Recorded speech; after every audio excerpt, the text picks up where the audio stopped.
Coronation Street spoilers. Peter unleashes a violent attack on a teen after death goad. Peter Barlow continues to be a man on edge in Coronation Street. Ever since he killed Stephen and was told he wouldn't be going to prison for his actions, Peter has been battling with his mind. As well as the temptation to turn to drink being high, Peter is constantly reminded of what he did while living in Weatherfield, so it's no wonder he was tempted to leave a few weeks ago when his friend offered him a job overseas. Unfortunately, because Carla wasn't prepared to pack up her life, move away and leave the factory, Peter has stayed put. Coming up, Mason continues to bully Dylan and insists he bunks off school with him. When they spot Simon loading the gear from the returns pallet into Peter's car, Mason orders Dylan to steal the box of vape pens. When Simon reveals that the vapes are missing, Peter's furious. Having ascertained that the thief is a friend of Dylan's, Peter thunders on the door of number 11. There, Mason goads Peter and suggests that maybe he'll run him over in his car.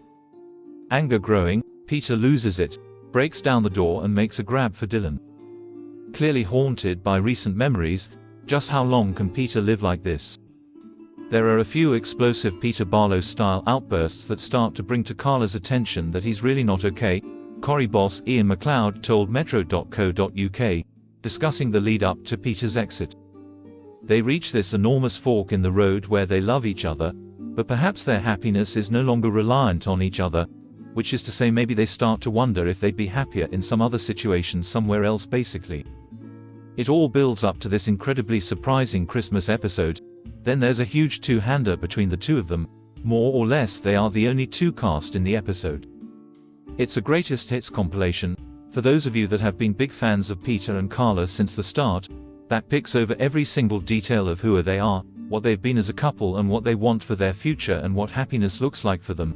And it's building towards an exit for Peter which is really brilliant and bittersweet and feels like Corrie at its very best. Xin chào các bạn đã quay trở lại với kênh Spoiler. Vừa rồi các bạn đã theo dõi một